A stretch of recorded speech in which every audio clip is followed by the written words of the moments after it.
और गुरुजी को हम गुरुजी जो कहते हैं वो नाम भी हमारे विधानसभा टुंडी से मिला है, जो धनबाद का हिस्सा है। मेरी आयु बहुत कम है, गुरुजी को तो करीब से देखने का अवसर एक बार ही मिला था, जब 2019 का विधानसभा के चुनाव में टुंडी के प्रत्याशी मथुरा प्रसाद महतो के चुनाव प्रचार में उसी मंच में मुझे 2 शब्द रखने का अवसर मिला था। लेकिन उनके किस्से, उनकी कहानियों को सुनकर मैं पला बढ़ा हूँ, क्योंकि मेरे पिताजी भी झारखंड आंदोलन के शहीद हैं, आंदोलनकारी रहे हैं। मेरे गांव में लगभग 1 दर्जन से ज़्यादा मेरे चाचा हैं, जेठा हैं, जिनको आज भी आंदोलनकारी का पेंशन मिलता है। तो उनसे मैं लगातार गुरुजी विनोद बिहारी महतो, कॉमरेड ए के राय की कहानियों को सुना हूँ। और आज भी हमारे गांव में एक कहावत प्रचलित है अध्यक्ष महोदय, उस समय 70-80 का दौर था जब गांव में रात्रि पाठशाला लगती थी। लोग एक कहते थे कि मीटिंग सुने ले चाले नुनुक माए, हमरा गाँव आवहत विनोद बाबू शिबू सोरेन के राय। और आज जिस झारखंड मुक्ति मोर्चा, जिसका प्रचंड आज पूरे भारत में है, राज्य की सबसे बड़ी राजनीतिक दल है, उसका जो पृष्ठभूमि बनने का रहा है अध्यक्ष महोदय, वह गुरु जी के नेतृत्व के सोनेत संथाल समाज और विनोद बिहारी महतो के नेतृत्व के शिवाजी समाज का विलय ही झारखंड मुक्ति मोर्चा के निर्माण की कहानी को बताता है। विषम गुरु शिबू सोरेन ने उस कालखंड में आमजनों की आवाज बने, जब कोयलांचल में उद्योग हावी हो रहे थे, जब कोयलांचल में तमाम माफिया लोग हावी हो रहे थे, पारसनाथ की तराई में महाजनी प्रथा हावी हो रहा था।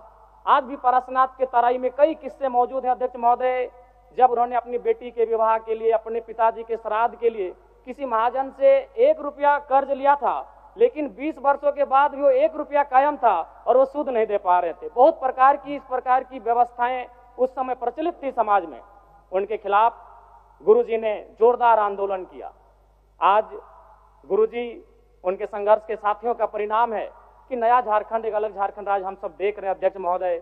और वास्तव में गुरुजी का हाड़ मांस का शरीर हमारे बीच से चला गया है, जो विधि का विधान है, प्रकृति का शाश्वत नियम है। लेकिन मेरा मानना है उनके विचार अटल हैं, अजय हैं, अमर हैं। और आज आवश्यकता है उनके विचारों को प्रचार करने की, आज आवश्यकता है उनके विचारों का जो सपना था उसे साकार करने की। और मैं कहूंगा अध्यक्ष महोदय, जो जिसका उदय होता है उसका अंत होता है, जो आते हैं वो जाते हैं, ये विधि का विधान है। लेकिन गुरुजी का जाना भी एक शुभ समय है। आज नहीं तो कल गुरुजी जाते ही संसार को अलविदा कह के, हम भी एक दिन इस संसार को अलविदा कह के जाएंगे। लेकिन गुरुजी एक शुभ समय में अलविदा कह के गए हैं, क्योंकि उनकी पार्टी की सरकार है और उनके पुत्र इस राज्य के सबसे सशक्त नेता माननीय मुख्यमंत्री के तौर पर विराजमान है। तो इससे बड़ा अवसर हमें शायद नहीं मिलेगा गुरुजी के सपनों को साकार करने का।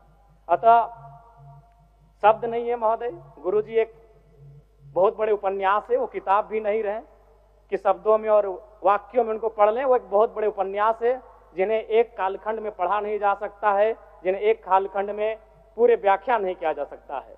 गुरुजी को श्रद्धांजलि के साथ साथ मैं ये मांग करता हूं, क्योंकि मैं जिस क्षेत्र से आता हूं, गुरुजी का जो आंदोलन का केंद्र था वो पारसनाथ का इलाका था। पीरटांड़ प्रखंड, तोपचांची प्रखंड, डुमरी प्रखंड, टुंडी प्रखंड, आज भी उनके कई साथी हैं। हमारे डुमरी में तो अखिल चंद्र महतो, उन्होंने आजीवन गुरुजी के वेशभूषा में रहे, वही दाढ़ी, वही चाल चलन, वही खलता पजामा। तो मन एक उनका जो प्रेम था वो अद्भुत है। अतः मैं सरकार से ये कहूंगा, पारसनाथ में तो कई भवन निर्माण हो गए धार्मिक परियोजन के नाम पे। मैं चाहता हूं पारसनाथ की सबसे ऊंची चोटी पर एक स्टैच्यू ऑफ रिवॉल्यूशन बनाई जाए, जिसमें गुरुजी, विनोद बिहारी महतो, कॉमरेड ए के राय, शिवा महतो, निर्मल महतो जैसे वीरों की मूर्ति पारसनाथ की सबसे ऊंची चोटी पर हो, क्योंकि वहां तो बहुत सारे भवन निर्माण हो ही गए हैं। तो गुरुजी को अगर सम्मान देना है तो झारखंड की सबसे ऊंची चोटी पारसनाथ की ऊंचाई पर दिया जाए। मैं सरकार से ये मांग करता हूं। और पुनः विगत पिछले कई दिनों में जिन महानुभूतियों को हमने खोया है, उन सभी के प्रति मैं सच्ची श्रद्धांजलि अर्पित करता हूं। उनके परिवार को इस शोक को सहने की असीम शक्ति मिले, मैं ये प्रार्थना करता हूं। बहुत बहुत धन्यवाद माननीय अध्यक्ष महोदय।